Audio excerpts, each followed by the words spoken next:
Babawasan na ng Canadian government ang bilang ng mga aplikasyon sa ilalim ng Temporary Foreign Workers Program dahil sa tumataas na bilang ng mga walang trabaho sa mga kabataan at newcomers ng Canada. Pero huli na raw ito ayon sa ilang eksperto. May report si Teresa Redula. Today's economy is very different from it was 2 years ago. We no longer need as many temporary foreign workers. We need Canadian businesses to invest in training and technology and not increasing their reliance on low-cost foreign labor. Babawasan na ng Canada ang pagtanggap nito sa bilang ng low-wage temporary foreign workers o TFW. Ito'y matapos ang makasaysayang paglobo sa bilang ng mga TFW immigration na ayon sa mga eksperto ay isa sa mga dahilan kung bakit mataas ang unemployment rate sa mga kabataan, newcomers at iba pang mga migrante. We will have, with today's changes, about 65,000 fewer people participating in the temporary foreign worker program. Why is that important? It's important because we want to see Canadians and permanent residents have access to entry-level jobs in what has been known as the low-wage stream. Simula sa September 26, tatanggihan na ng federal government ang mga aplikasyon sa ilalim ng low-wage temporary foreign worker stream, lalo na sa mga rehiyong mayroong unemployment rate na mas mataas sa 6%. Lilimitahan na rin ng mga employers. 10% na lamang ng kanilang staff ang maaaring kunin mula sa TFW program. Ang mga workers na nakuha mula sa low-wage stream. Hanggang 1 taon na lamang maaaring magtrabaho sa halip na 2 taon. Mayroon namang exceptions tulad ng mga manggagawa sa healthcare, construction at food security sectors. Nauunawaan man ng isang may-ari ng negosyo. Aminadong malaki ang tulong ng mga TFW, lalo't ilang beses na rin siyang nag-adjust sa pakikipagsabayan sa inflation. Dahil sila lang yung nakakapag-stay ng matagal, sabihin natin na mga almost mga 2 years minimum is nandun sila. Kaagapay namin sila dahil po sila, hindi po sila kailangan na lumipat ng trabaho. Sa mga malalaking mga businesses po, mabawasan man sila ng 5 o 10 tao. Hindi naman sila masyadong apektado dahil okay na po yung business eh. Nandyan na, nag-grow na siya, lumalakad siya, pero doon sa mga small businesses kagaya namin, kapag wala po sila, talagang kami pa rin yung papasok doon para magtrabaho. So, mahirap po talaga. Nababahala na rin daw ang mga kasalukuyang TFW ang status sa Canada. Dahil marami po tayong mga kliyente na patapos na po yung work permit nila, mag-i-expire na at syempre worried din sila dahil gusto po nilang i-extend yung kanilang status dito sa Canada, especially as a worker.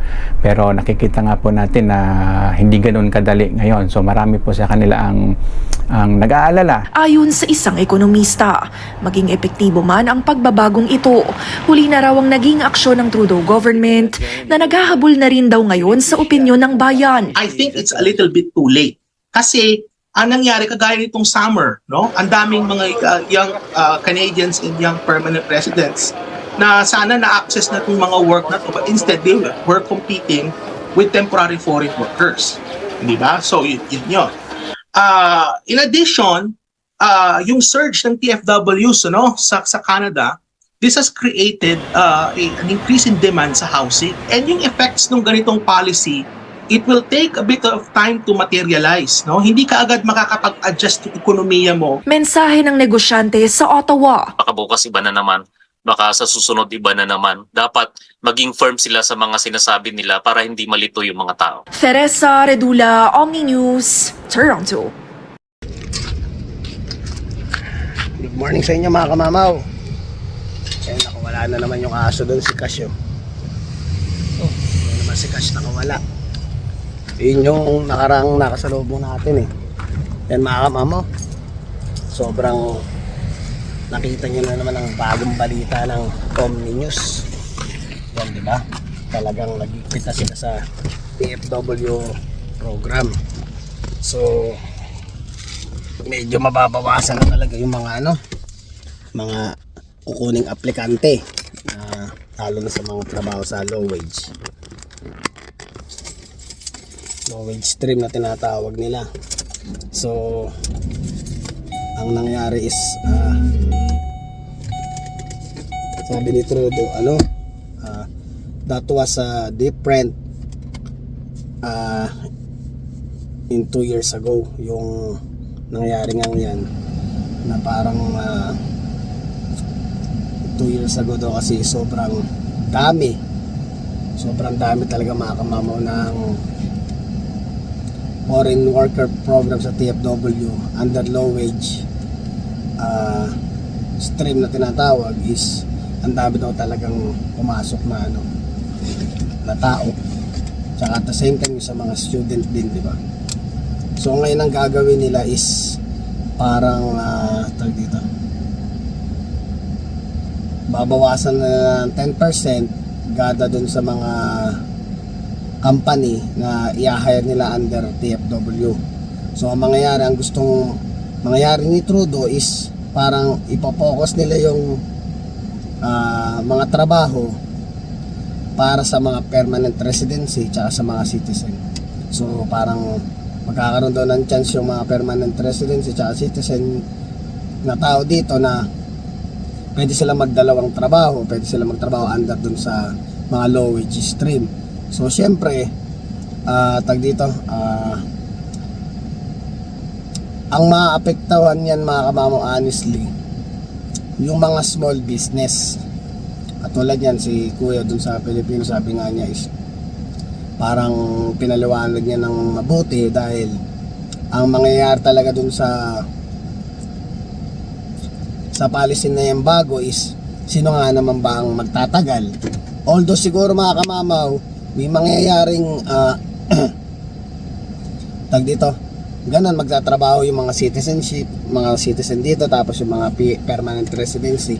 Pero ang point kasi mga kamamo, yung pinopoint ni Kuya dun sa maliliit na small business na sasabi nila is tag dito, di naman magtatagal yung mga tao, di naman magtatagal yung mga trabador para ba magtiyagang magtrabaho sa mababang sweldo. So syempre ang talaga niyan is kung in cycle talaga mga kamamo, kung sisilipin mo mga kamamo, darating din sa point na maghahanap pa rin sila ng TFW in the future. So ngayon gusto lang nilang subukan yung ganito, kung mangyayaring ganito, pero sa malalaking kumpanya wala lang sa kanila yung magbawas sila ng 10% na tinatawag na mag-employ sila ng mga under TFW. So ang mga apektado talaga nito mga kamama, yung sinasabi nila is yung mga 6% na region na under unemployment rate, yun ang mga talagang tatamaan ng paghihigpit. So dito sa Saskatchewan, although naman mga kamama, kung titingnan mo talaga sa ngayon, kung hindi man apektado tong Saskatchewan sa mga nangyayaring iyan, marami din tayong naririnig o na nababalitaan din dito mga kamamaw na nahihirapan din na talaga silang maghanap ng trabaho. So yun ang sigurong dito aim ni Justin Trudeau, kaya ini-implement niya yung mga ganitong policy. Siguro may mga tao na hindi niyo napapansin, may mga bagay na hindi napapansin yung mga nangyayari dito, pero syempre marirealize mo na lang mga eventually.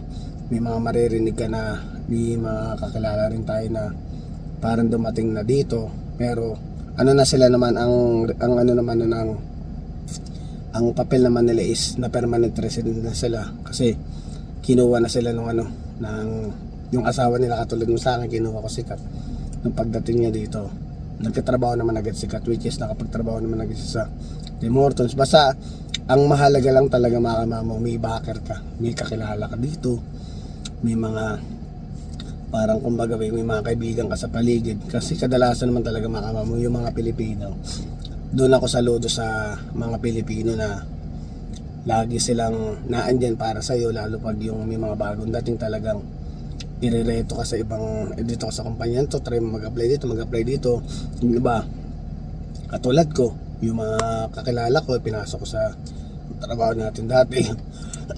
Yun ang kagandaan naman kasi sa mga Pilipino dito na nagtutulungan.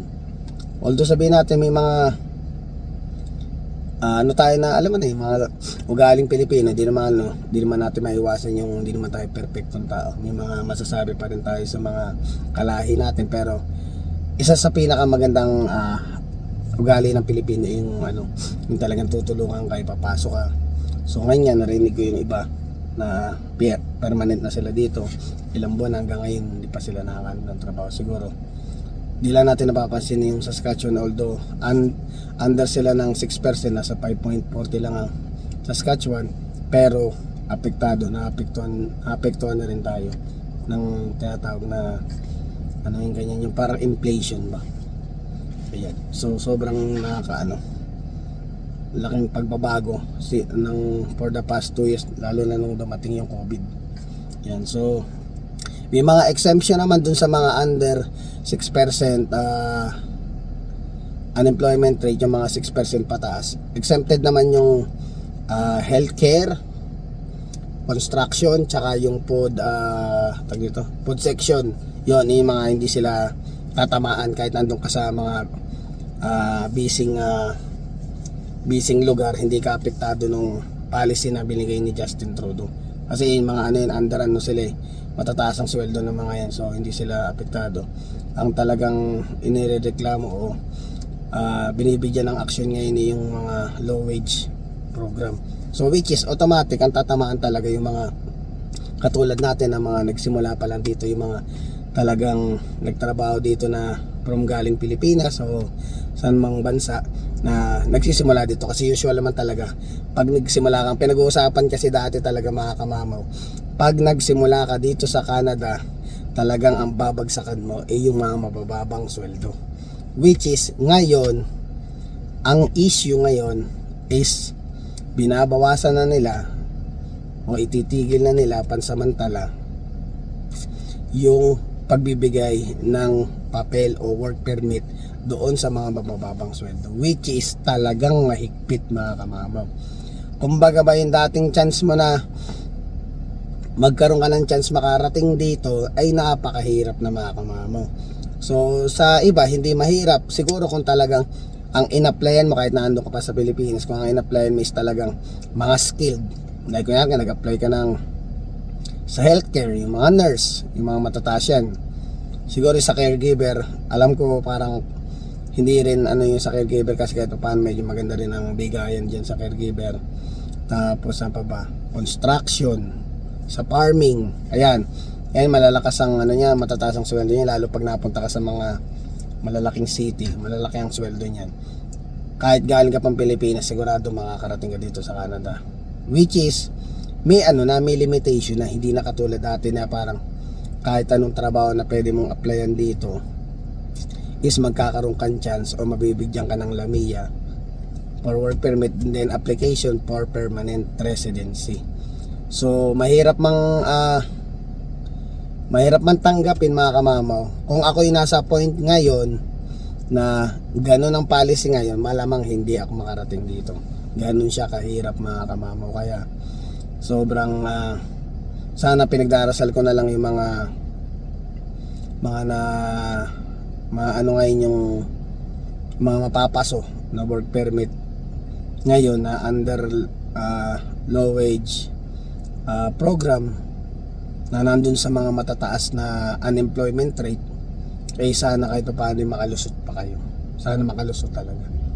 Para sa akin alam kong yung pamilya nyo is pamilya nyo o kaya kayo nangangarap kayo magkaroon ng magandang buhay dito. Sana makalusot po kayo. Yun. So mamaya bibili lang muna ako ng pagkain namin ni Mrs. Tapos babasahin ko naman mga kamamaw excuse me, yung mga comment nyo doon sa pinost nating TFW program na update na na vlog, at saka dun sa isang yung pa ba tong isa, yung ayun yung parang papauwiin na yung mga under low wage. So ang daming nag-comment mga kamamo, sobrang napakasaya ko mga kamamo. Sobrang ang daming nag-comment, ang daming nadagdag na subscriber, which is ngayon i-share ko sa inyo yung sinasabi o mga opinion ng netizen doon sa vlog natin na yun, ng mga komento nila, mga opinion nila. Sabihin nila, siguro ang halo-halo niyan is yung iba nandito na, yung iba nasa Pilipinas pa. Kaya ito, habangan nyo mamaya mga kamamaw, bibili lang ang ulam, babasahin ko sa inyo isa-isa. Mamo, nandito pala tayo sa Church's Chicken kasi bibili nga ang paborito kong manok. Pero next time, bibigyan tayong chance ni Marlo na ipasyal tayo o isabihin niya kung anong meron man dito sa Church's Chicken. Pero for now, tatanungin natin siya about dun sa nangyayaring sa TFW Foreign Worker Program. So actually, before Marlon, galing ka ng Ontario. Galing ako Ontario. Yun, yeah. so lumipat siya dito. Yeah, lumipat ako dito. It just so happened na yung employer ko doon, same employer dito. So, I requested to them na i-transfer ako dito just to have the PR, like to work on my PR. So, yun. So, meron silang tinatawag dito na they can offer the job approval letter and then that's will be my key for SINP. Then after SINP, that's the key for the PR. So yun, medyo sa ngayon pakiramdam syempre medyo nangangamba pa rin even though nandito na ako sa Saskatchewan dahil we don't know like anytime soon or hindi natin alam na baka mag-change na naman yung policy or what. So I hope na yung pathway ko here ay mag-work na towards dun sa PR. Actually, in-inform ko siya kasi madalas akong bibili dito. Pinapalitaan ko siya about dun sa vlog ko na hindi naman apektado ang Saskatchewan kasi ang unemployment rate ng Saskatchewan is 5.40. So, naano ko siya ngayon. So, nandito siya ngayon para i-share nga, nagaling na siya ng Ontario. Kung hindi siya umalis sa Ontario, automatic mga kamamo, wala na. No chance na mga kamamo, patay na. Pero sana, hopefully, in a year or 2 years, pagbalik natin dito, permanent residency na sir. Right, yeah. You can come back and I'll just give you free chicken. Oh yeah. If that So invite mo pala sila sa dito sa Yeah, lugar so niyo. come on guys here at Church's Texas Chicken in 22nd Street, Saskatoon. So this is like the taste of the famous fast food restaurant in the Philippines. I don't want to mention the name, but it's really tastes the same. So even the gravy and the chicken. So come on, visit us here at 22nd Street. Wow, may kasama akong vlogger ngayon, oh. Titig na titig, oh. Sabi niya, tatay ko ba to? Sabi niya, daddy ko ba ito? Ayun na, makulit, eh, oh. Ayun na, magbabasa na tayo ng ng mga comment ng ating vlog na karaan. And papawa ko na lang kay Mrs. para mabasa natin. Alam mo naman tayo, busy tayo sa mga bagay-bagay. Sinisingit natin para mabigay ko din sa mga impormasyon na yun. Magbabasa na tayo ng una. From at Asa Holey. Hindi nakakatulong sa economy ang nagpapadala ng pera sa abroad. Ayan mga kamamo. May point siya dun sa sinabi niya ngayon kasi usual naman talaga mga kamamo kung talagang nagtatrabaho ka dito sa Canada. Pero syempre talagang OFW talaga yun, talagang nagpapadala tayo kasi nga tayo nagtrabaho dito para magpadala ng pera sa mga mahal natin sa buhay. Pero kung parang pag-uusapan natin parang sa economy something dito sa Canada, mas gusto nila yung perang kinikita mo is parang papagulungin mo dito rin sa Canada, parang gano'n. Baka sinasabi niya dito yung gross domestic Oh, parang gano'n ang yung inaano. GDP ng economy ng Canada. Ayun. Pero syempre, OFW ka, dapat talaga, kaya nga tayo nandito para magpadala ng pera sa mga mahal natin sa buhay. Ayan, para walang ma-open dun sa sagot ko, ayan. Nilagay ko yung both side. Yung pangalawa naman, at Ronelo Pelonia. Ayan, tama lang, dami na ng tao sa Canada. So, yun sinasabi niya, sa sobrang dami ng ng tao sa Canada, kailangan nang i-implement yung mga ganitong policy. Yan, ito. At kay Josephine Quinto, 8809, ayan. Bakit di pa gawing permanent nakakatulong naman ng malaki sa Canadian economy. So, ayan mga kamamaw, halo-halo yung mga nababasa nating komento o opinion na halos lahat kayo ay tama sa mga sinasabi nyo. Meron namang isa kay at Merlinda Caderao, 28. Nakakatulong naman kasi may sahod sila. Kami nga from PR to citizen, pinaghirapan namin ang pag-process sa papers namin, hindi kagaya ng student visa at tourist na gustong mag-shortcut sa pag-PR. No, hindi ganon. So, may point siya doon, based doon sa ano, may point siya doon. Sila nga naman, kahit katulad ko, na experience ko na maglinis kami ng toilet, na experience namin lahat. Tapos yung iba, minsan kasi naririnig natin yung iba na mga, parang alam mo yung parang sinasabi ba nila na minsan binabanggit ni Kainag, shoutout kay Kainag, na parang yung iba minsan parang mga demanding magsalta, kala mo kung gano'ng kahirap yung pinagdaanan nila, na parang yung iba, parang sabi nila na kinuha lang kami ng magulang namin, wala naman kami na experience mga ganyan-ganyan, na parang in short nga, hindi nyo kasi pinagdaanan ni Ate Merlinda, kaya sasabi niya yun na walang shortcut sa ano dapat talaga ma-experience yun para alam nyo yung pakaramdam. Yun na lang masasabi natin. Ano pa ba, meron pa ba tayo dyan? Ayun, Chucky at Amando Santos Jr. Baka illegal or expiring work permit. Walang magagawa doon, batas yun. Saka priority yung mga citizen nila. Good luck. Kabayan, iba pa rin sa Pinas. Ayun, sinasabi niya ngayon. Tapos yung isa si at Gritch, ito shoutout kay Kimton. Actually si Kimton yung nag-comment na asawa ko kamamaw, 2 months na nag-a-apply online, wala pa rin nahanap na trabaho kahit PR na. Ayun, siya yung nandito sa Saskatoon na naghahanap yung misis niya until now, hindi pa rin makahanap ng trabaho. So ayun mga kamamaw, maraming salamat doon sa comment nyo. Na-appreciate ko, tsaka kung may mga oras kayo pag napanood nyo yung vlog natin, mag-comment ulit kayo para mabasa natin at ma-shoutout ko na rin kayo mga kamamaw. Maraming salamat. Hanggang dito na lang ang vlog. Please don't forget to like, share, subscribe, and hit the notification bell for more updates of my video. See you mga kamamaw. Bye-bye!